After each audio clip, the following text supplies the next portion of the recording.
मैं येटियन संप्रदाय का 5000 साल पुराना पूर्वज था। फिर भी अपनी जिंदगी में पहली बार मैं शादी करने वाला था। और जिस महिला से मैं शादी कर रहा था वह 18 साल की एक लड़की थी जो मेरी उपपत्नी बनने वाली थी। हर कोई मेरी पीठ पीछे मेरा मजाक उड़ाता था, ये कहते हुए कि मुझ जैसा पुराना राक्षस एक युवा फूल को चुरा रहा है। लेकिन वे सच नहीं जानते थे। मैं कोई नेक पुराना कल्टीवेटर नहीं था। मैं विलेन था। अपने पिछले जीवन में मैं येटियन संप्रदाय का पूर्वज था। उस समय अपनी गरिमा और प्रतिष्ठा की बहुत अधिक परवाह करने के कारण मैंने यान को 3 साल का तथाकथित समझौता दिया था। अंत में वह बच्चा हर सामान्य चुने हुए हीरो की तरह कदम दर कदम ऊपर उठा। उसने मेरे अवसर चुराए, मेरी शिष्या को बहकाया और अंत में मेरी आत्मा को 10,000 वर्षों तक लालटेन में जलाने के लिए बाहर निकाल लिया। लेकिन इस बार सब कुछ अलग था। मेरा पुनर्जन्म हुआ था और मेरे पुनर्जन्म के साथ आया विलन सिस्टम। अगर मुझे जीवित रहना है तो मुझे नायक की नियति छीननी होगी और उसके लिए बने हर अवसर को चुराना होगा। जैसे ही मैंने यान को सामने खड़े देखा, शादी की तैयारी करते हुए मेरे चेहरे पर एक ठंडी मुस्कान फैल गई। विलेन इसलिए नहीं मरते क्योंकि वे बुरे होते हैं। वे मरते हैं क्योंकि वे बहुत ज्यादा बोलते हैं और हिचकिचाते हैं।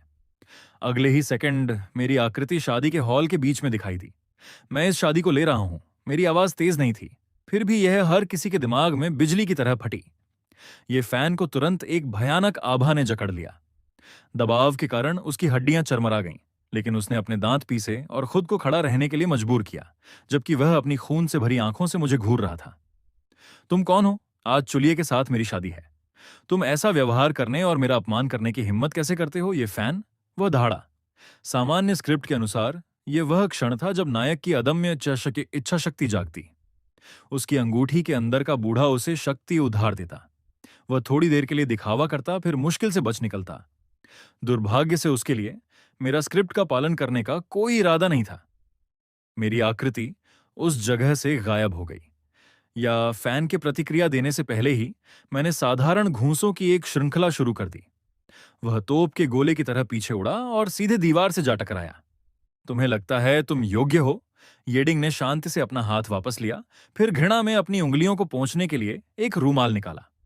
अंगूठी के अंदर अवशिष्ट आत्मा या फैन की रक्षा के लिए अपनी शक्ति जारी करने वाली थी। लेकिन अचानक उसने अपनी आत्मा की गहराई में एक दबाव महसूस किया। बूढ़े ने डर से ऊपर देखा। उसके सामने वाले व्यक्ति ने अंगूठी के आर पार देख लिया था और सीधे उसे घूर रहा था। एक अपंग संत आत्मा। तो यही तुम्हारा समर्थन है? मेरी आवाज ठंडी हो गई। बूढ़ी चीज, अगर तुम नहीं चाहते कि तुम्हारी आत्मा अभी बिखर जाए तो शांत रहो। बूढ़े ने तुरंत अपनी सभी आध्यात्मिक शक्ति को दबा दिया। उसे एक भयानक एहसास हुआ कि यह व्यक्ति उसे एक ही विचार के साथ कुचल सकता है। फिर मैंने दुल्हन की ओर रुख किया, जो अभी भी अपनी जगह पर जमी हुई थी। एक 9 इन मिस्टिक आइस बॉडी ऐसे कचरे पर बर्बाद हो गई। क्या दुख की बात है? मैंने कोई दया नहीं दिखाई जब मैंने चुल्लिए की नाजुक ठुड्डी को पकड़ा और उसे मेरी ओर देखने के लिए मजबूर किया। मुझे जाने दो। डर के मारे उसकी आवाज कांप उठी। इस आदमी के सामने वह परिवार जिस पर वह निर्भर थी और प्रतिभाशाली मंगेतर जिसे वह मानती थी, दोनों कागज की तरह नाजुक लग रहे थे। ये कल्टीवेशन की दुनिया की क्रूरता थी। तुम्हारे पास दो विकल्प हैं, मैंने शांति से कहा। आज्ञाकारी रूप से मेरे साथ चलो और मेरी भट्टी बनो।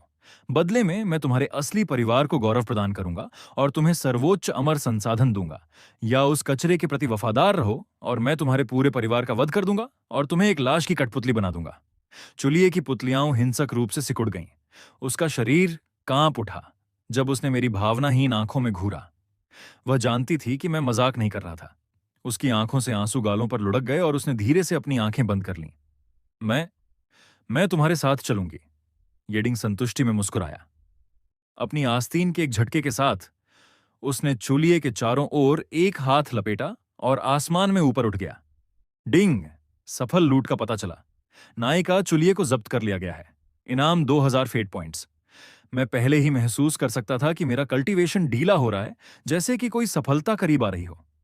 9 ड्रैगन कॉफिन चैरियट के ऊपर खड़े होकर येडिंग ने नीचे की डरी हुई भीड़ को देखा। आज से चू परिवार येटियन संप्रदाय के संरक्षण में है। फिर उसकी नजर मलबे के नीचे दबे यान पर पड़ी। उसकी आंखों में एक अजीब चमक आ गई। यान को अभी मारने से केवल थोड़ी मात्रा में फेट पॉइंट्स मिलते और इससे स्वर्ग का बैकलैश भी हो सकता था। उसे धीरे धीरे पालना बेहतर था, जैसे फसल काटने का इंतजार कर रहे पशुधन। नदी के पूर्व में 30 साल, पश्चिम में 30 साल। यह बच्चा आखिर क्या लहरें पैदा कर सकता है? 9 काले ड्रैगन ने पृथ्वी को हिला देने वाली दहाड़ छोड़ी और लाल बादलों में गायब हो गए, पीछे छू परिवार की जागीर को नष्ट कर दिया। और यान चेहरे पर खून बहते हुए धूल में पड़ा था, जबकि उसके नाखून जमीन में धंसे हुए थे। येडिंग टियन। यान की आंखों से खून के आंसू बह निकले। मेरी पत्नी को चुराने की नफरत कभी माफ नहीं की जा सकती। मैं कसम खाता हूं कि मैं एक दिन तुम्हें मार डालूंगा। यहां तक कि जब वह चिल्लाया, अंगूठी के अंदर का बूढ़ा चुप रहा, क्योंकि ठीक उसी पल उसने देखा कि यान की एक समय की जलती हुई नियति काफी धुंधली हो गई थी। येटियन संप्रदाय के लॉन्गेविटी हॉल के अंदर चुलिए एक विशाल जेट बेड पर बैठी थी। उसके लंबे बाल उसके कंधों के चारों ओर बिखरे हुए थे। उसके हाथों ने बेड की चादरों को कसकर पकड़ रखा था। मैं उसकी ओर नहीं भागा। इसके बजाय मैंने शांति से आध्यात्मिक शराब के 2 कप डाले। ये 10,000 साल के स्पिरिट मैरो से बनाई गई थी। एक साधारण इंसान एक घूंट से अपने जीवन को 100 साल तक बढ़ा सकता है। एक कल्टीवेटर 10 साल का कल्टीवेशन बचा सकता है। वह कचरा तुम्हें यह नहीं दे सकता, लेकिन मैं दे सकता हूं। मुझे परवाह नहीं है।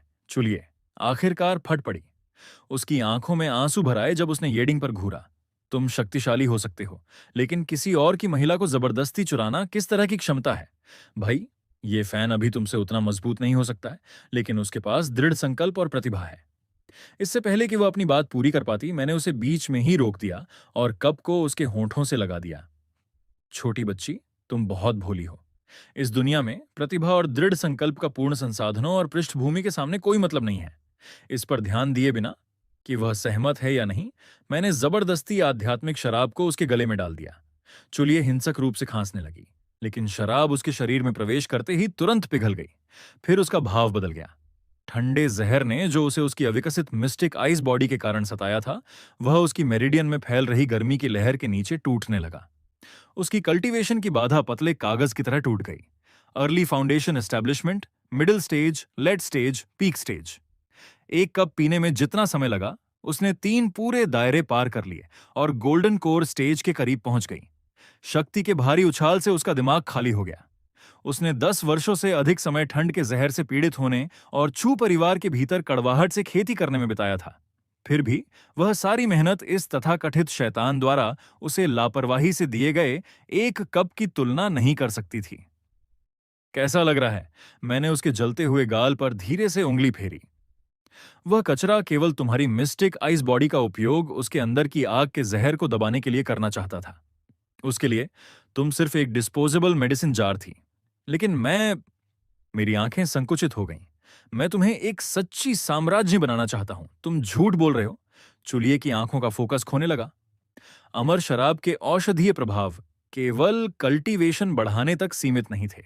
उनमें एक शक्तिशाली कामोत्तेजक प्रभाव भी था। येडिंग ने शब्द बर्बाद करना बंद कर दिया। System activate yin yang chaos secret body mode. काले और सफेद दिव्य प्रकाश मेरे शरीर से फूट पड़े। हम दोनों को एक घूमते हुए भंवर में लपेट लिया। चूंकि तुम विरोध नहीं कर सकती, तुम इसका आनंद ले सकती हो। तुम्हें एहसास होगा कि विलन के साथ रहना नायक का पीछा करने से कहीं बेहतर है। 3 घंटे बाद लॉन्गेविटी हॉल के बाहर सफेद कपड़ों में एक महिला चुपचाप बर्फ में खड़ी थी। वह सुरुशु थी, येडिंग टियन की एकमात्र व्यक्तिगत शिष्या। उसकी आंखें कसकर बंद महल के दरवाजों पर टिकी हुई थीं, जबकि अंदर से आने वाली धीमी आवाजें ठंडी रात में गूंज रही थीं। उसके नाखून उसकी हथेलियों में गहराई से ढंस गए, जब तक कि बर्फ पर खून नहीं टपक गया। मास्टर, क्यों? सुरुशु के चेहरे पर पागलपन की तरह ईर्ष्या मरोड़ गई। 10 साल पहले येडिंग टियन ने उसे लाशों के ढेर से उठाया था। तब से उसने उसके लिए सब कुछ किया था। उसने उसके लिए हत्या की, उसके लिए निषिद्ध कलाओं की खेती की। उसने अपनी स्वीकृति पाने के लिए अपने ही कबीले का कत्ल भी किया। उसकी आंखों में उसका मास्टर उसके ऊपर एक भगवान था, जो नश्वर इच्छाओं से अछूता था। दुनिया की कोई महिला उसके लायक नहीं थी सिवाय उसके। फिर भी आज एक साधारण परिवार की बेटी के लिए उसके मास्टर ने दुल्हन को चुराने के लिए व्यक्तिगत रूप से पहाड़ से नीचे कदम रखा और उसके कक्ष में 3 घंटे तक उसके साथ रहे। सुरुशु की आंखों में एक खूनी लाल हत्या का इरादा चमक उठा। तभी महल के दरवाजे खुले। ये महमय येडिंग बाहर निकला, तरोताजा और आराम महसूस कर रहा था। उसका कल्टीवेशन पूरी तरह से अर्ली डिवाइन ट्रांसफॉर्मेशन दायरे के शिखर पर स्थिर हो गया था और पहले से ही मिडिल स्टेज के करीब था। तुम यहां क्यों खड़ी हो? सुरुशु कांप उठी और उसने हत्या के इरादे के सभी निशानों को तुरंत दबा दिया। वह बर्फ में घुटनों के बल गिर गई। शिष्या शिष्या मास्टर के लिए पहरा दे रही थी। येडिंग रुक गया और मनोरंजन के साथ उसे नीचे देखा। बेशक वह जानता था कि वह क्या सोच रही थी। मूल कहानी में सुरुशु ने अंततः ईर्ष्या के कारण उसे धोखा दिया और उन कारणों में से एक बन गई जो यान को ऊपर उठाने में कामयाब रहा। लेकिन इस बार उसने उसे शुरू से ही नया आकार देने की योजना बनाई थी। पहरा दे रही थी। येडिंग की आवाज ठंडी हो गई। मुझे लगता है तुम किसी को मारना चाहती थी। सू का चेहरा पीला पड़ गया। शिष्या हिम्मत नहीं करेगी। मैं केवल महसूस करती हूं कि वह महिला मास्टर के लायक नहीं है। वह लायक है या नहीं, यह तय करना मेरा काम है। येडिंग उसके पास गया और धीरे से उसके सिर को सहलाया। साधारण स्पर्श ने सुरुशु के शरीर को डर और इच्छा के बीच तनावपूर्ण बना दिया। इसे याद रखो, तुम मेरी ब्लेड हो। एक ब्लेड को भावनाओं की जरूरत नहीं होती और निश्चित रूप से उसे ईर्ष्या की जरूरत नहीं होती। उसकी उंगलियां अचानक उसके बालों के चारों ओर कस गईं, उसके सिर को ऊपर की ओर मजबूर किया। अंदर वाली महिला केवल एक और शतरंज का मोहर्रा है। लेकिन अगर तुमने कभी मेरे फैसलों पर सवाल उठाया तो येडिंग टियन की आंखों के माध्यम से एक बैंगनी चमक चमकी। यह चाओ साई का दबाव था। सुरुशु हिंसक रूप से कांप उठी, लेकिन उसकी आंखों में पूजा केवल गहरी हो गई। शिष्या अपनी गलती जानती है। शिष्या मास्टर के लिए कुछ भी करने को तैयार है। कृपया मुझे दंड दें। उसके लिए यह ठंडा और बेरहम आदमी पूर्णता का प्रतीक था। अच्छा। येडिंग टियन ने उसके बालों को छोड़ दिया। सेंट्रल प्रोविंस में लू परिवार की जांच करने जाओ। चूंकि वह कचरा ये फैन बच निकला, वह निश्चित रूप से वहां अपने गृहनगर कनेक्शन की ओर भागेगा। हमें उसके लिए एक उचित उपहार तैयार करना चाहिए। समझा गया। सुरुशु बैंगनी धुएं की एक लकीर के रूप में अंधेरे में गायब हो गई। येडिंग टियन हॉल की ओर वापस मुड़ा। अंदर चुलिए पहले ही जाग चुकी थी। वह जटिल अभिव्यक्ति के साथ अपने हाथों को खाली नजरों से घूर रही थी। कुछ पल पहले उसने पाया कि उसका कल्टीवेशन गोल्डन कोर दायरे के 7वें स्तर तक पहुंच गया था। इस तरह के भयानक विकास ने कल्टीवेशन के बारे में जो कुछ भी वह सोचती थी उसे तोड़ दिया। येडिंग एक हल्की मुस्कान के साथ वापस अंदर आया। चूंकि तुम जाग गई हो, इधर उधर बैठना बंद करो। उसने लापरवाही से एक कल्टीवेशन मैनुअल उसकी ओर फेंक दिया। यह एक हेवन ग्रेड कल्टीवेशन तकनीक है, मिस्टिक आइस जेड मेडनार्ट। ये तुम्हारे ये चू परिवार के टूटे हुए येलो ग्रेड कचरे से 10,000 गुना बेहतर है। इसका ठीक से अभ्यास करो। 3 दिनों में तुम मेरे साथ पैतृक मैदानों में चलोगी। यदि तुम इसमें महारत हासिल करने में विफल रही। उसकी आवाज उदासीन हो गई। मैं तुम्हें 10,000 सांपों के गड्ढे में फेंक दूंगा। चुलिए ने कांपते हाथों से पौराणिक हेवन ग्रेड तकनीक को पकड़ रखा था। उसका दिमाग पूरी तरह सुन्न महसूस कर रहा था। क्या विलेन की महिला के रूप में जीवन ऐसा ही दिखता था? उसके सिर के ऊपर की आभा को धीरे धीरे चमकदार लाल से गहरे काले रंग की ओर बदलते देखा। उसकी नियति धीरे धीरे नायक के शिविर से विलेन की ओर बदल रही थी। उसने अंदर ही अंदर उपहास किया। किसी का दिल जीतना हमेशा उनके शरीर को नियंत्रित करने से बेहतर था। एक बार जब वह शक्ति, स्थिति और असीमित संसाधनों की आदी हो गई, तो वह ये फैन के पास वापस जाने की इच्छा नहीं रखेगी। ये फैन। येडिंग टियन खिड़की के बाहर गिरती बर्फ के साथ अपनी पीठ के पीछे हाथ रखकर खड़ा था। तुम्हारी महिला, तुम्हारी नियति, तुम्हारे अवसर, मैं उन सभी को ले लूंगा। उसकी आंखें स्वर्ग की ओर संकुचित हो गईं। चूंकि मैं विलेन हूं, तो स्वर्ग के नीचे का हर दायरा मेरी छाया में रहेगा। चिंगयुन सिटी से 300 मीटर बाहर एक सामूहिक कब्र के भीतर ये फैन अचानक काले खून की उल्टी करने लगा, जिसमें अंगों के टुकड़े मिले थे। उसने खुद को सहारा देने के लिए संघर्ष किया। उसके चेहरे का एक समय का दृढ़ भाव विकृत और बदसूरत हो गया था। मैं इनकार करता हूं, मैं इनकार करता हूं। उसकी मुट्ठी जमीन पर टकराई। अंगूठी के अंदर की बूढ़ी आवाज फिर से गूंजी, थकान और लाचारी लेकर। खुद को शांत करो। तुम्हारा दांव हृदय अभी अस्थिर है। तुम्हारे शरीर के अंदर का आग का जहर उस आदमी की ऊर्जा के साथ टकरा रहा है। यदि तुम ऐसे ही जारी रहे तो अमर भी तुम्हें नहीं बचा पाएंगे। मैं खुद को शांत कैसे कर सकता हूं? यान दहाड़ा। उसकी आंखों के कोनों से खून बहने लगा। मेरी मंगेतर को सबके सामने चुरा लिया गया। मेरी गरिमा उसके पैरों के नीचे कुचल दी गई। उसने पूरे शहर के सामने मुझे अपमानित किया।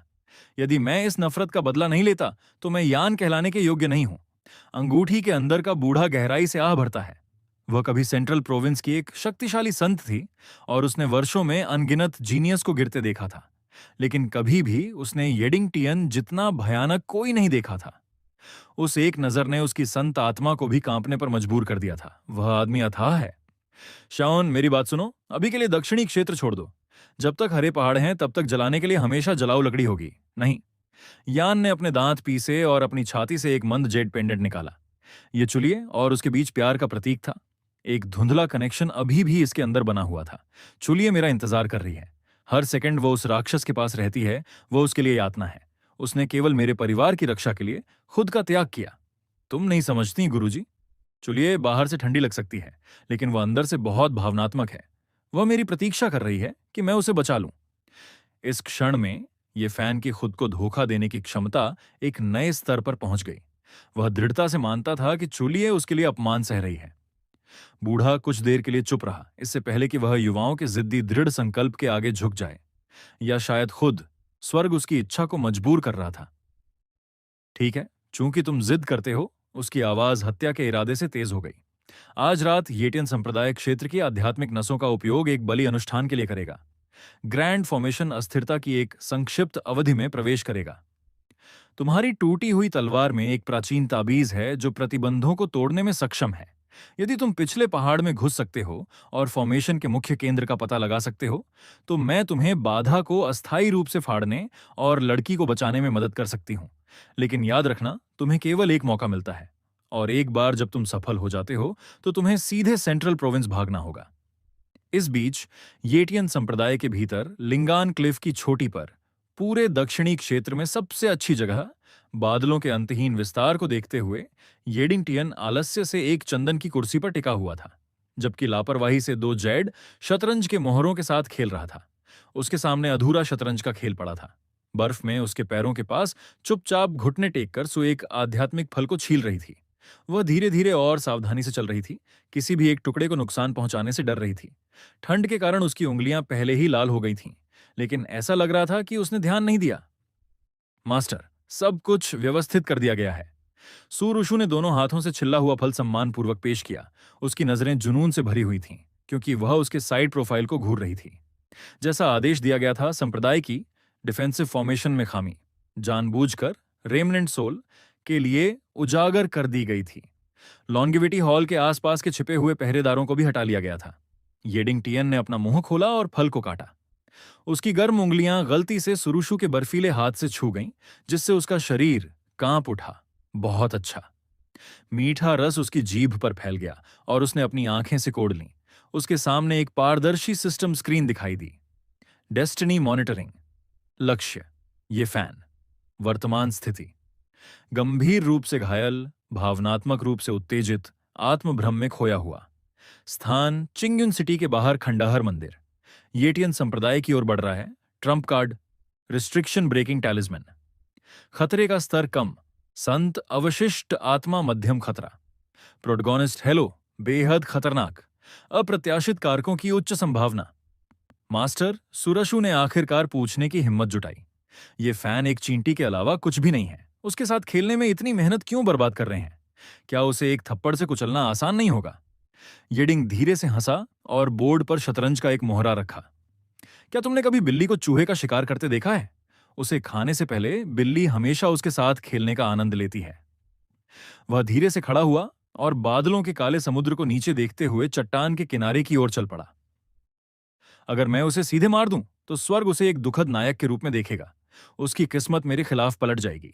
लेकिन अगर उसके होंठ ऊपर की ओर मुड़े, मैं उसे उम्मीद से भरा हुआ अंदर आने दूं, केवल यह खोजने के लिए कि जिस महिला को वह बेतहाशा बचाना चाहता है, वह पहले से ही मेरा खिलौना बन चुकी है। अगर उसका हताश अंतिम हमला किसी बच्चे के नखरे जैसा दिखे, तो उसकी आंखों के भीतर एक बैंगनी चमक झिलमिला उठी। तभी उसका दांव हृदय वास्तव में ढह जाएगा। तभी उसकी नियति पूरी तरह से टूट जाएगी। वह सूरशु की ओर मुड़ा। एक सच्चा विलेन पहले शरीर को नहीं मारता, हम दिलों को नष्ट करते हैं। फिर उसने लॉन्गिविटी हॉल की ओर देखा। और चुलिए कैसा अनुकूलन कर रही है। सुरशु की आंखों में ईर्ष्या की झलक दिखी, इससे पहले कि उसने अपना सिर झुका लिया। उस महिला की अनुकूलन क्षमता भयानक है। Mystic ice jade maiden art का अनुभव करने और उच्चतम स्तर के संसाधनों का आनंद लेने के बाद वह पहले से ही अपनी पहचान के साथ काफी सहज लग रही है। इससे पहले वह आज रात के दावत के लिए कपड़े भी चुन रही थी। अच्छा। येडिंग चुपचाप हंसा। वास्तविकता क्रूर थी। मूल कहानी में चुलिए ये फैन के प्रति समर्पित रही, क्योंकि वे दोनों नीचे से आए थे और उनके पास भरोसा करने के लिए कोई और नहीं था। लेकिन शिखर पर दुनिया को देखने के बाद कितने लोग स्वेच्छा से दुख में वापस लौटेंगे? मानव स्वभाव कभी भी प्रलोभन से नहीं बच सकता। मेरे आदेश नीचे तक पहुंचाओ। आज रात येटियन संप्रदाय एक भव्य दावत आयोजित करेगा। मैं अपनी प्रियतमा के साथ आतिशबाजी का आनंद लूंगा। उसकी मुस्कान और गहरी हो गई। और सेक्स डिफेंसेस को न्यूनतम तक कम कर दो। हमारे छोटे चूहे के लिए चलने के लिए एक साफ रास्ता छोड़ दो। ठीक उसी पल ये फैन जंगल के बीच से अपने अंदर जलते हुए अनियंत्रित उत्साह के साथ घुसपैठ कर रहा था। वह रिंग के अंदर की बूढ़ी आत्मा की तारीफ करता रहा कि उसने फॉर्मेशन की कमजोरी की सटीक गणना की है, पूरी तरह से अनजान कि जिस क्षण उसने येटियन संप्रदाय के पिछले पहाड़ में कदम रखा, उसकी हर हरकत पहले से ही येडिंगटियन की सतर्क आंखों के नीचे थी। वह बिना किसी विरोध के संप्रदाय से गुजरा और चुपचाप लॉन्गिविटी हॉल के बाहर पहुंच गया। महल की बत्तियां जानबूझकर जलती हुई छोड़ी गई थीं। येडिंग चाहता था कि वह खिड़की की दरार से सब कुछ स्पष्ट देखे। हॉल के अंदर येडिंगटियन मुख्य सिंहासन पर आलस्य से लेटा हुआ था। उसकी बाहों में वह महिला थी जिसे ये फैन अपनी जान जोखिम में डालकर बचाने के लिए तैयार था। चुलिया ने एक पतली सियान पोशाक पहनी थी जो धुंध की तरह उसके शरीर से चिपकी हुई थी। वह एक पालतू बिल्ली की तरह येडिंग की छाती से चिपकी हुई थी, जबकि व्यक्तिगत रूप से अंगूर छील रही थी और उसे खिला रही थी। क्या यह मीठा है? उसने धीरे से पूछा। येडिंग ने अंगूर निगला और मुस्कुराने से पहले जानबूझकर उसकी उंगलियों को अपने होंठों के बीच रखा। तुम्हारे जितना मीठा नहीं। जिस पल ये फैन ने वह दृश्य देखा, उसका पूरा शरीर जम गया। उसका खून ठंडा पड़ गया। एक पल बाद वह खून भरी आंखों के साथ एक पागल भेड़िए की तरह हॉल में घुस गया, अपनी टूटी हुई तलवार को पकड़कर गुस्से में दहाड़ते हुए, मैं तुम्हें मार डालूंगा। हॉल के अंदर का संगीत तुरंत बंद हो गया। फिर भी किसी भी संगीतकार या नौकर ने घबराहट नहीं दिखाई। वे सभी ये फैन को ऐसे देख रहे थे जैसे वे किसी लाश को देख रहे हों। येडिंग ने अपनी मुद्रा बदलने की जहमत तक नहीं उठाई। उसने बस अपनी पलकें थोड़ी उठाईं। चुलिए केवल एक पल के लिए चौंकी, फिर उसके चेहरे पर हर भावना की जगह चिड़चिड़ेपन ने ले ली। ये फैन हताश होकर चिल्लाता रहा, ये कहते हुए कि वह उसे बचाने आया है। उसने दावा किया कि उसके गुरु की मदद से वे दोनों एक साथ भाग सकते हैं। येडिंग अचानक हंसा। फिर उसने अपना सिर नीचे किया और अपनी बाहों में मौजूद महिला को चंचलता से देखा। मेरी प्रियतमा, वह कहता है कि वह तुम्हें बचाना चाहता है। क्या तुम उसके साथ जाना चाहती हो? चुलिए ने यह फैन की फटी हालत पर एक नजर डाली। वह भिखारी से भी बुरा लग रहा था। फिर उसने अपने बगल में येडिंगटियन की ओर देखा। धीरे से वह सीधी बैठी। उसकी आंखें बर्फ से ज्यादा ठंडी हो गईं। दफा हो जाओ, वह ये फैन पर चिल्लाई। मैं कभी तुम्हारे साथ नहीं जाना चाहती थी। अगर मैं तुम्हारे साथ जाती तो मैं अपनी पूरी जिंदगी खंडहर मंदिरों में छिपकर बिताती और तुम्हारा शिकार किया जाता। तुम मुझे कुछ नहीं दे सकते। केवल वह मुझे दूसरों से ऊपर खड़ा कर सकता है। केवल वह छू परिवार को ऊपर उठा सकता है। वह एक वाक्य ये फैन को किसी भी चोट से ज्यादा जोर से लगा। उसकी आत्मा हिंसक रूप से कांप गई, जैसे उसके मुंह से खून छिड़क गया हो। उसका शरीर कमजोरी से लड़खड़ा गया, जैसे वह किसी भी पल ढह सकता था। इससे ज्यादा बेरहमी से दिल को और कुछ नहीं छेद सकता था। येडिंग ने धीरे से ताली बजाई। शानदार प्रदर्शन। चूंकि शो खत्म हो गया है, उसने एक कदम आगे बढ़ाया। उसके नीचे अंतरिक्ष खुद ही सिकुड़ गया और वह तुरंत ये फैन के सामने दिखाई दिया। उसकी नजर अवशिष्ट आत्मा को छिपाए हुए काली अंगूठी पर पड़ी। लियू रुआन, अगर तुम अभी बाहर नहीं आई तो तुम्हारा कीमती शिष्य वास्तव में मर जाएगा। काली अंगूठी तुरंत फट गई। हवा में एक पारदर्शी बुजुर्ग आकृति दिखाई दी। ये लियू रुआन थी। जिस पल वह निकली, उसने अपनी मुद्रा पूरी तरह से झुका ली और दया की भीख मांगी। मैं अपनी आधी आत्मा की शक्ति का बलिदान देने को तैयार हूं। कृपया मेरे शिष्य की जान बख्श दें। येडिंगटियन अपनी पीठ के पीछे हाथ बांधे खड़ा था। उसकी आंखें सर्दियों की बर्फ से भी अधिक ठंडी थीं। मुआवजा, उसने उपहास किया। तुम्हें लगता है तुम योग्य हो। उस एक वाक्य ने लियू रुआन के उस थोड़े से गर्व को चकनाचूर कर दिया जो एक संत के रूप में उसके पास बचा था। उसकी आंखें तुरंत लाल हो गईं। अपनी शेष आत्मा के मूल को जलाते हुए उसने एक फॉरबिडन टेक्निक का उपयोग किया और अपनी शक्ति का हर कतरा एक अंतिम संत स्तर के हमले में झोंक दिया। वह येडिंगटियन को अपने साथ ले जाना चाहती थी। जैसे ही उसकी उंगली आगे बढ़ी, अंतरिक्ष खुद परत दर परत फट गया। फिर भी येडिंगटियन ने बस एक हाथ उठाया। उसकी हथेली के भीतर यिन और यांग ऊर्जा घूमी और एक विशाल केओस मिलस्टोन में बदल गई। काले और सफेद चक्की के पत्थर ने स्वर्ग और पृथ्वी दोनों को निगल लिया। लियू रुआन का संत हमला उसे टकराया और बिना सबसे हल्की लहर पैदा किए तुरंत गायब हो गया। असंभव, लियू रुआन डर के मारे चिल्लाई। एक डिवाइन ट्रांसफॉर्मेशन कल्टीवेटर कायोस लॉज को कैसे नियंत्रित कर सकता है? कुछ भी असंभव नहीं है। येडिंग ने अपनी उंगलियां भींची। विशाल मिलस्टोन एक विशाल ऊर्जा वाले हाथ में बदल गया, जिसने लियू रुआन की आत्मा को कसकर पकड़ लिया। केओस ऊर्जा ने उसकी आत्मा पर आक्रमण किया, जबकि पूरे हॉल में भयानक चीखें गूंज उठीं। ये फैन हताश होकर अपनी तलवार लेकर आगे बढ़ा, लेकिन येडिंग ने बस एक बार उसकी ओर देखा। तुरंत ये फैन का शरीर टूटी हुई हड्डियों के साथ फिर से पीछे उड़ गया। आराम करो, अभी तुम्हारी बारी नहीं आई है। सिस्टम, लूटना शुरू करो। एक पल में येडिंग ने लियू रुआन की संत कल्टीवेशन अंतर्दृष्टि के साथ इनकम्प्लीट हेवनली बर्निंग स्क्रिप्चर को जब्त कर लिया। 5,000 फेट पॉइंट्स सिस्टम में बाढ़ की तरह भर गए। लियू रुआन की आत्मा का मूल पूरी तरह से ढह गया। येडिंग ने लापरवाही से मरती हुई अवशिष्ट आत्मा को वापस ये फैन की ओर फेंक दिया। अपनी बेकार शिक्षिका को लो और दफा हो जाओ। ये फैन ने खून खांसते हुए ऊपर घूरा। तुम मुझे क्यों नहीं मारते? येडिंग ने उसे उपहासपूर्ण मनोरंजन के साथ नीचे देखा। क्योंकि मृत्यु तुम्हारे लिए बहुत दयालु है। उसकी आंखें संकुचित हो गईं। आज रात नए साल की पूर्व संध्या है।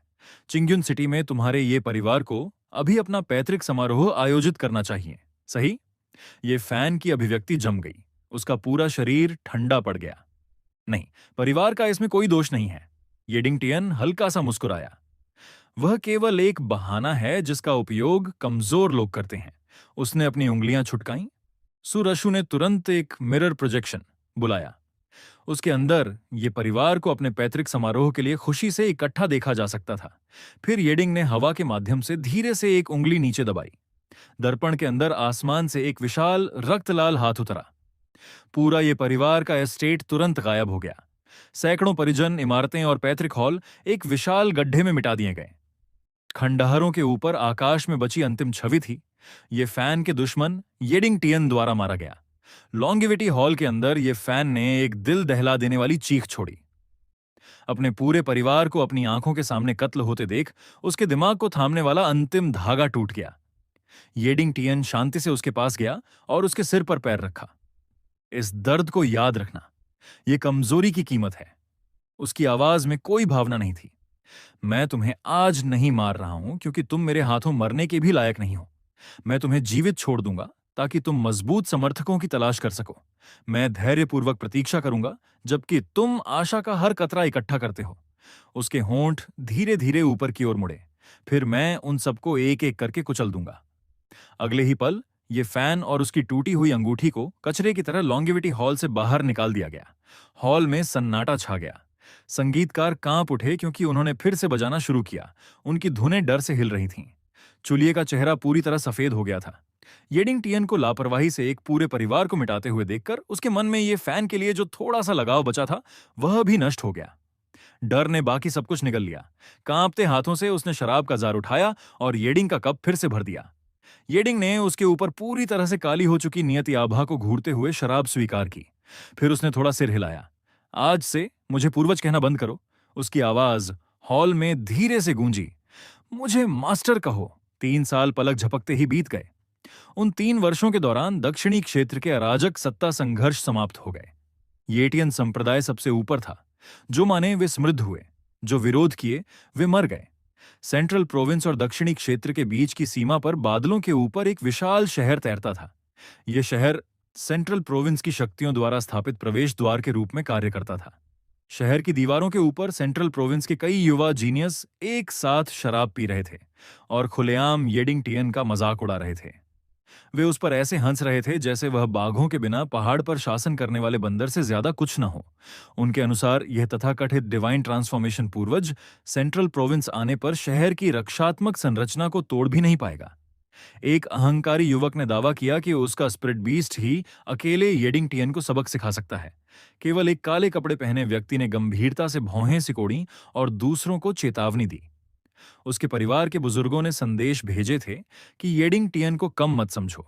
वह अफवाहों जितना सरल नहीं है, लेकिन घोंग सुनची नाम के नीले वस्त्र पहने एक जीनियस ने ठहाका लगाया और बादलों की ओर अहंकारी रूप से इशारा किया। अगर येडिंग टियन यहां आने की हिम्मत करता है तो मैं उसे दिखाऊंगा कि असली शक्ति कैसी दिखती है। इससे पहले कि वह अपनी बात पूरी कर पाता, पूरी शहर की दीवार अचानक हिंसक रूप से हिल गई। सुरक्षात्मक फॉर्मेशन अपने आप सक्रिय हो गया। दक्षिणी क्षितिज की ओर मुड़ते ही सभी के हाव भाव बदल गए। साफ नीला आकाश धीरे धीरे गहरे लाल बादलों द्वारा निगला जाने लगा। 9 भयानक ड्रैगन की दहाड़ें स्वर्ग और पृथ्वी पर गूंज उठीं। दीवार पर खड़े सबसे मजबूत जीनियस को भी ऐसा लगा जैसे हथौड़ों ने उनके सीने पर वार किया हो। उनमें से सबसे कमजोर ने खून ठूका और तुरंत घुटनों के बल गिर पड़ी। गोंगसुन ने लाल बादलों के समुद्र से उभरती विशाल वस्तु को डर से ऊपर देखा। 9 विशाल प्राचीन ड्रैगन की लाशें हड्डियों और रक्त की नदियों से बने एक चलते हुए महल को खींच रही थीं। महल के बाईं ओर हथियारी सुरशु खड़ी थी। दाईं ओर ठंडी और सुरुचिपूर्ण चुलिये खड़ी थीं, जिसे अब मिस्टिक आइस इम्प्रेस के नाम से जाना जाता है। महल के भीतर येडिंग टियन अपने सिंहासन पर बैठा था। स्वर्ग और पृथ्वी को कंपा देने वाली पर्याप्त दबाव छोड़ रहा था। ये ये डिवाइन ट्रांसफॉर्मेशन नहीं है, किसी ने डर में चिल्लाया। यह ग्रेट सेंट रियलम है। काले वस्त्र वाले युवक की आवाज बेकाबू होकर कांपने लगी। दक्षिणी क्षेत्र आखिर ग्रेट सेंट विशेषक कैसे पैदा कर सकता है? हालांकि आतंक ने उसका दिल भर दिया था, गोंगसुन ने फिर भी खुद को हवा में मजबूर किया और अहंकारी होकर चिल्लाया। सेंट्रल प्रोविंस के कानून के अनुसार प्रवेश करने वाले किसी भी व्यक्ति को निरीक्षण के लिए प्रस्तुत होना होगा। इससे पहले कि वह अपनी बात पूरी कर पाता, एक ठंडी महिला की आवाज ने उसे बीच में ही रोक दिया। कार्रवाई करने वाली येडिंगटियन नहीं थी, सुरशु भी नहीं थी, यह चुलिये थी। उसने गोंगसुन ची को एक बार देखने के बाद धीरे से एक हाथ उठाया। आसपास की जगह तुरंत जम गई। गोंगसुन केवल एक छोटी सी चीख निकाल सका, इससे पहले कि उसका पूरा शरीर खून के गुब्बारे की तरफ फट गया। दीवार पर बचे अन्य जीनियस आतंक में अपने घुटनों के बल गिर गए और हताशा से दया की भीख मांगने लगे। येडिंगटियन का महल तनिक भी धीमा नहीं हुआ। इसने सीधे शहर की रक्षात्मक बाधा को टक्कर मारी। पीक डिवाइन ट्रांसफॉर्मेशन विशेषज्ञों का विरोध करने में सक्षम फॉर्मेशन महल के चारों ओर फैले खूनी आभा के संपर्क में आते ही गर्म ब्लेड को छूने वाले मक्खन की तरह पिघल गया। आकाश में येडिंगटियन की आलसी आवाज गूंजी, मेरे संदेश को पूरे सेंट्रल प्रोविंस में ले जाओ। उसकी आंखें रक्त लाल बादलों के भीतर से अंधेरे में चमक उठीं। दक्षिणी क्षेत्र का येडिंगटियन आ चुका है। जो समर्पण करेंगे वे समृद्ध होंगे, जो विरोध करेंगे वे मरेंगे। फिर उसकी आवाज और ठंडी हो गई। और लू परिवार, लीन परिवार और शियाओ परिवार के बूढ़े राक्षसों को बता दो कि लाल बादल स्वर्ग को पूरी तरह से निगल गए। अपनी गर्दन साफ धोकर मेरा इंतजार करो। रक्त महल के अंदर हर कोने में विलासिता भरी थी। येडिंग अपने सिंहासन पर बैठा था, जबकि शांति से खून की तरह लाल शराब का कप थामे हुए था। 3 साल पहले की तुलना में उसकी आभा और भी गहरी और अधिक भयानक हो गई थी। सिस्टम, मुझे ये फैन का स्थान दिखाओ। एक पारदर्शी निगरानी स्क्रीन तुरंत दिखाई दी। लक्ष्य, ये फैन। वर्तमान स्थिति, प्रशिक्षण। नियति ठीक हो रही है। फेट पॉइंट्स 500 से बढ़कर 8000 हो गए हैं। स्थान, सेंट्रल प्रोविंस में 10,000 जानवरों की पर्वत श्रृंखला के बाहरी इलाके। आगामी अवसर, 3 दिनों के भीतर इटर्नल एवरग्रीन स्टोन के सुराग। घटना की भविष्यवाणी, नायक सुंदरता को बचाता है। लू परिवार की संत लू मिंग्याओ ये फैन के प्रति स्नेह विकसित करती है और उसे सेंट्रल प्रोविंस में खुद को स्थापित करने में मदद करने के लिए गेस्ट एल्डर टोकन देती है। येडिंग ने स्क्रीन पढ़ते हुए उपहास किया, हमेशा की तरह कॉकरोच जैसा। अपनी नींव के क्षतिग्रस्त होने के बाद भी ये फैन बेतुकी किस्मत के कारण अपने दंटियन को फिर से बनाने और नासेंट सोल दायरे तक पहुंचने में कामयाब रहा। फिर से नायक बनने की कोशिश कर रहा है। लू परिवार के माध्यम से ऊपर उठने की कोशिश कर रहा है। उसने एक ही घूंट में अपनी शराब पी ली क्योंकि उसकी आंखों के माध्यम से एक हिंसक बैंगनी चमक कौंध गई। रशु, शिष्या यहां है। सुरशु तुरंत आगे बढ़ी और झुक गई। 10,000 जानवरों की पर्वत श्रृंखला की गहराई के लिए प्रस्थान करने की तैयारी करो। येडिंग धीरे से खड़ा हो गया। उसके चलने से आसपास की जगह भी मुड़ गई। पुराने परिचित से मिलने का समय आ गया है। 10,000 जानवरों की पर्वत श्रृंखला के भीतर सेंट्रल प्रोविंस के सबसे खतरनाक निषिद्ध क्षेत्रों में से एक, प्राचीन जंगल अंतहीन रूप से फैले हुए थे और भयानक जानवर हर जगह घूम रहे थे। यहां तक कि ग्रेट सेंट विशेषज्ञ भी अंदर जाने की हिम्मत बहुत कम करते थे। उस पल वैली ऑफ हार्टब्रेक के अंदर एक भयंकर पीछा चल रहा था। ख्वान सेक्ट के एक आकर्षक पुरुष कल्टीवेटर ने 1 दर्जन से अधिक शिष्यों का नेतृत्व करते हुए घाटी के माध्यम से एक सफेद वस्त्र वाली महिला का पीछा किया। 7 एपर्चर एक्सक्विजिट हार्ट, सौंप दो और हम तुम्हारी लाश को बरकरार छोड़ देंगे। शिकार की जा रही महिला कोई और नहीं बल्कि लू परिवार की संत लू मिंग्याओ थी और मूल कहानी की दूसरी नायिका। वह सेंट्रल प्रोविंस के अनगिनत जीनियस के दिलों में अप्राप्य चांदनी थी। हालांकि उसके सफेद वस्त्र खून से सने थे और उसकी स्थिति दयनीय लग रही थी, लेकिन उसकी शुद्ध और अलौकिक सुंदरता को छिपाना असंभव था। उसने अपने दांत पीसे जबकि उन्हें लू परिवार के पूर्वज की प्रतिष्ठा की धमकी दी। लेकिन ह्वान संप्रदाय के शिष्यों ने केवल हंसा। लू परिवार का पतन पहले ही शुरू हो चुका था, और अधिक महत्वपूर्ण बात, वे उसकी हेवनली फ्रेग्रेंस डाउ बॉडी के लालची थे। यदि वे उसके साथ ड्यूल कल्टीवेट करते तो उनकी कल्टीवेशन तकनीकें छलांग लगाकर आगे बढ़ जाती। ह्वान संप्रदाय के युवा मास्टर के आदेश पर 10 से अधिक शिष्यों ने तुरंत एक फॉर्मेशन बनाया। गुलाबी रिबन एक विशाल जाल में आपस में जुड़ गए, जिसमें एक नशा करने वाली सुगंध थी जो सीधे आत्मा को लक्षित करने में सक्षम थी। यह केकुकांची की ब्लिसफुल सोल एन्चेंटमेंट फॉर्मेशन था। लू मिंगयाओ को पहले ही जहर दिया जा चुका था और उसने अपनी लगभग सारी आध्यात्मिक शक्ति खत्म कर दी थी। जैसे ही फॉर्मेशन नीचे उतरा, चक्कर आने से वह अभिभूत हो गई, जबकि उसके शरीर में असहनीय गर्मी फैल गई। अपमान सहने के बजाय उसकी आंखों में दृढ़ संकल्प चमक उठा। उसने अपने शरीर के भीतर आध्यात्मिक ऊर्जा का अंतिम निशान इकट्ठा किया और सेल्फ डिस्ट्रक्ट करने के लिए तैयार हो गई। फिर घाटी में एक ठंडी आवाज गूंजी, तुम्हें मरने की अनुमति किसने दी? जैसे ही शब्द गिरे, विशाल गुलाबी जाल चिलचिलाती धूप के नीचे बर्फ की तरह घुल गया। ह्वान संप्रदाय के आकर्षक युवा मास्टर ने सदमे में ऊपर देखा। कौन है वहां? घाटी के ऊपर का आकाश काला हो गया क्योंकि लाल बादलों ने स्वर्ग को निगल लिया। येडिंग टियन काले और सुनहरे वस्त्र पहने आकाश से नीचे उतरा। उसने कोई दृश्य दबाव नहीं छोड़ा, फिर भी उसके हर कदम ने आसपास की जगह को कराहने पर मजबूर कर दिया, जैसे कि वह ढहाने वाली हो। उसकी नजर एक बार भी ह्वान संप्रदाय के शिष्यों पर नहीं पड़ी। शुरुआत से अंत तक उसकी आंखें लू मिंग्याओ पर टिकी रहीं। तो ये हेवनली फ्रेग्रेंस डाउ बॉडी है, उसने मन ही मन सोचा। कोई आश्चर्य नहीं कि ये फैन ने बाद में उसके लिए पूरी दुनिया को चुनौती दी। सीनियर, आप कौन हैं? ह्वान संप्रदाय के युवा मास्टर ने घबराहट में पूछा। मैं हुआवुक हूं, ह्वान संप्रदाय का युवा मास्टर। इससे पहले कि वह अपनी बात पूरी कर पाता, येडिंग ने उसे एक बार देखा। उस एक नजर ने नासेंट सोल दायरे के युवा मास्टर को मौके पर ही रक्त के धुएं में बदल दिया। बाकी शिष्य डरकर भागने की कोशिश करने लगे। चूंकि तुम पहले से ही यहां हो, येडिंग ने शांति से कहा, तुम खाद बन जाओ तो बेहतर है। अदृश्य तलवार की ऊर्जा पूरी घाटी में फैल गई। पलक झपकते ही हर बचा हुआ शिष्य राख हो गया। लू मिंग्याओ इस दृश्य को खाली आंखों से देखती रही। लू परिवार की संत के रूप में उसने कई शक्तिशाली कल्टीवेटरों से मुलाकात की थी, लेकिन उसने कभी किसी को इतनी लापरवाही और क्रूरता से हत्या करते नहीं देखा था। उसकी तुलना में ह्वान संप्रदाय भी हानिरहित लग रहा था। अपने शरीर के अंदर के जहर को सहते हुए वह कमजोरी से झुकी। मुझे बचाने के लिए धन्यवाद सीनियर। मैं लू परिवार की लू मिंग्याओ हूं। मैं एक दिन इस कर्ज को चुका दूंगी। बाद में चुकाओगी? येडिंग अचानक उसके सामने प्रकट हुआ और बिना किसी शिष्टाचार के उसकी खून से सनी ठुड्डी को ऊपर उठाया। मैं कभी भी दया के कारण लोगों को नहीं बचाता और मुझे भविष्य के भुगतान की परवाह नहीं है। उसकी आंखें सिकुड़ गईं। मुझे भुगतान अभी चाहिए। लू मिंग्याओ की पुतलियां सिकुड़ गईं। उसने पीछे हटने की कोशिश की, लेकिन खुद को एक अदृश्य बल द्वारा पूरी तरह से स्थिर पाया।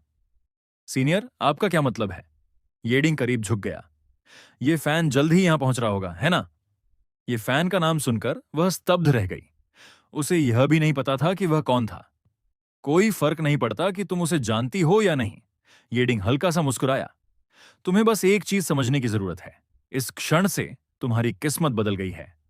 बिना एक शब्द कहे उसने अपनी हथेली सीधे उसके माथे पर रख दी। सिस्टम स्लेव मार्क के लिए एक्सचेंज करो। डिंग। 3000 विलन पॉइंट्स की खपत। पूर्ण निष्ठा छाप सफल। एक काला प्रतीक जबरदस्ती लू मिंग्याओ की चेतना के समुद्र में प्रवेश कर गया। वह दर्द में चिल्लाई जैसे उसकी आत्मा को फाड़ा जा रहा हो और फिर से बनाया जा रहा हो। नहीं, रुको, मैं लू परिवार की संत हूं। उसकी आंखों से आंसू बह निकले जबकि उसने हताशा से विरोध किया। येडिंग टियन ने केवल उपहास किया। लू परिवार की संत, उसकी आवाज निर्मम थी। आज से तुम केवल मेरी सेविका हो। तुम्हारे पास जो कुछ भी है वह मेरा है। जैसे ही गुलाम का निशान पूरी तरह से उसकी आत्मा में बस गया, उसकी गहराई से जबरदस्त समर्पण की भावना उठी। उसके घुटने अपने आप कमजोर हो गए। सेंट्रल प्रोविंस की यह गर्वित संत धीरे धीरे येडिंग टियन के सामने घुटनों के बल बैठ गए। यह सेविका मास्टर को नमन करती है। उसकी आवाज अभी भी थोड़ा कांप रही थी, लेकिन प्रतिरोध पूरी तरह गायब हो गया था। ठीक उसी पल घाटी के प्रवेश द्वार से जल्दी जल्दी कदमों की आहट गूंजी। मिस मिंग्याओ, रुको, मैं तुम्हें बचाने आया हूं। एक नेक आवाज जोर से गूंजी। मूल कथानक के अनुसार ये फैन को बिल्कुल समय पर पहुंचना था। वान संप्रदाय के खिलाफ हताशा से लड़ना था, भारी चोटें सहनी थीं और लू मिंग्याओ का स्नेह जीतना था। लेकिन अब जब ये फैन घाटी में दौड़ा तो उसके सामने के दृश्य ने उसकी उम्मीदों को पूरी तरह चकनाचूर कर दिया। कोई हताश लड़ाई नहीं थी, कोई खतरे में फंसी सुंदरता उसे बचाने के लिए नहीं थी। इसके बजाय उसने एक आदमी को देखा जो वहां दानव देवता की तरह खड़ा था और उसके बगल में लू मिंग्याओ खड़ी थी। वह महिला जिसे उसने तुरंत पहचान लिया अब येडिंग टियन के पीछे शांति से खड़ी थी और उसे ठंडी उदासीनता के साथ देख रही थी, जैसे कि कोई चींटी गलत जगह पर आ गई हो। ये फैन अपने कदमों पर रुक गया। उसकी पुतलियां हिंसक रूप से कांपने लगीं। हताशा की वह जानी पहचानी भावना फिर से वापस आ गई। येडिंग येडिंग धीरे धीरे एक क्रूर मुस्कान के साथ मुड़ा। खैर, अगर यह हमारा महान जीनियस ये फैन नहीं है। उसकी आंखें चंचलता से सिकुड़ गईं। बिल्कुल सही समय पर। मैंने अभी अभी एक नई सेविका स्वीकार की है और मैं सोच रहा था कि इसे सबसे पहले कौन परखेगा। मिंग्याओ? उसकी आवाज शांत थी। उसे मार डालो। तुरंत लू मिंग्याओ की आंखों से हत्या का इरादा फूट पड़ा। उसने अपनी तलवार निकाली और सीधे ये फैन के गले की ओर झपटी। मिस, मैं आपको बचाने आया था, ये फैन घबराहट में चिल्लाया, जबकि उसने अपनी टूटी हुई तलवार से बचाव किया। प्रभाव ने उसकी भुजाओं को सुन्न कर दिया और उसे बार बार पीछे धकेल दिया। उसके चेहरे पर भ्रम और हताशा फैल गई। क्यों? वह मन ही मन दहाड़ा। जो कुछ भी मैं चाहता हूं वह उसका क्यों बन जाता है? हर अवसर मेरे खिलाफ निशाना साधा गया, हथियार क्यों बन जाता है? क्योंकि तुम प्रोटागोनिस्ट हो, येडिंगटन ने जवाब दिया, जैसे वह सीधे उसके विचार सुन रहा हो। एक नायक का अस्तित्व विलेन द्वारा लूटे जाने के लिए होता है। क्या यह सामान्य ज्ञान नहीं है? 3 दिन बाद इटर्नल एवरग्रीन पूल गुप्त क्षेत्र के अंदर 10,000 साल के केंद्रित जीवन सार से बनी एक झील अनंत जीवन शक्ति फैला रही थी। एक नश्वर एक बूंद से अपने जीवन काल को दशकों तक बढ़ा सकता था। जो कल्टीवेटर इसमें नहाते थे वे अपनी नींव को पूरी तरह से फिर से बना सकते थे। भाग्य के अनुसार यह शिक्षक को खोने के बाद यह फैन का महत्वपूर्ण मोड़ होना चाहिए था। फिर भी अब पूरे क्षेत्र को पहले ही येडिंग टियन की फॉर्मेशन द्वारा सील कर दिया गया था। विभिन्न गुटों के हजारों कल्टीवेटर बाधा के बाहर इकट्ठे हुए थे। पवित्र पूल को अनिच्छा से घूर रहे थे, लेकिन लाइन पार करने की हिम्मत नहीं कर रहे थे। बहुत डोमिनियरिंग, किसी ने बुदबुदाया। इटर्नल एवरग्रीन पूल किसी का नहीं है। येडिंग टियन को इसे एकाधिकार में लेने का अधिकार क्यों है? इस बीच येडिंग टियन पूल के अंदर आराम से लेटा हुआ था, क्योंकि अनंत जीवन सार उसके क्योस सेक्रेट बॉडी में ऐसे बह रहा था जैसे नदियां खाई में बहती हैं। उसके दोनों ओर सुरुशु और लू मिंग्याओ पानी में उसकी सेवा कर रही थीं। पूल के कोने में छिपे गंदे जल निकासी क्षेत्र के पास ये फैन कीचड़ और गंदे पानी में दबा पड़ा था। उसका रूप भिखारी से भी बुरा लग रहा था। पिछली बार जब वह वैली ऑफ हार्ट ब्रेक में बचा था तो वह सिर्फ इसलिए क्योंकि एक बीस्ट टाइड ने लू मिंग्याओ के हमले को बाधित कर दिया था। अब वह एक सच्चा चूहा बन गया था, पूल के कचरे के आउटलेट के बगल में छिपा हुआ था, जहां आध्यात्मिक ऊर्जा सबसे कमजोर और अशुद्धियां सबसे अधिक थीं। लेकिन यह उपलब्ध एकमात्र ब्लाइंड स्पॉट था। मैं सहन करूंगा, ये फैन ने अपने दांत पीसे। जब तक मैं पूल के सार को अवशोषित करूंगा, मेरा डांटियन ठीक हो सकता है। मेरी हेवनली बर्निंग आर्ट आगे बढ़ सकती है। येडिंग टियन, आज नहीं तो कल मैं इस कर्ज को चुका दूंगा। उसके अंदर नफरत जोर से जल रही थी। हर बार जब उसने पास में लू मिंग्याओ की आवाज सुनी तो उसे लगा जैसे उसके दिल में एक और चाकू घोंप दिया गया हो। उसे उसका अवसर, उसकी महिला, उसका भविष्य होना चाहिए था। तभी पानी के नीचे सांस लेने के लिए इस्तेमाल की जाने वाली उसकी रीढ़ ट्यूब पर एक पैर पड़ा। ये फैन डर के मारे जम गया और कीचड़ भरे पानी के माध्यम से ऊपर की ओर देखा। येडिंग टियन की आवाज पूल के माध्यम से शांति से गूंजी। लुका छिपी का खेल खत्म हो गया, छोटे चूहे। पानी में एक भयानक शॉक वेव निकली। ये फैन मृत मछली की तरह ऊपर उछला और जमीन पर जोर से टकराया। जब उसने ऊपर देखा तो उसने लू मिंग्याओ को येडिंग टियन के बगल में अंतरंगता से खड़े देखा। वह दृश्य मौत से भी ज्यादा दुखदायी था। ये फैन की उंगलियां जमीन में धंस गईं, जबकि उसकी आंखें खून की तरह लाल हो गईं। येडिंग ने उसे घृणा से देखा। मुझे लगा था कि तुम थोड़ा सुधरे होगे, उसने उपहास किया। पता चला कि तुम सीवेज आउटलेट में छिपे हुए थे, मेरा नहाया हुआ पानी पी रहे थे। सू रुशु पूल के अंदर जोर से हंसी। मास्टर, वह वास्तव में एक कुत्ते जैसा दिखता है।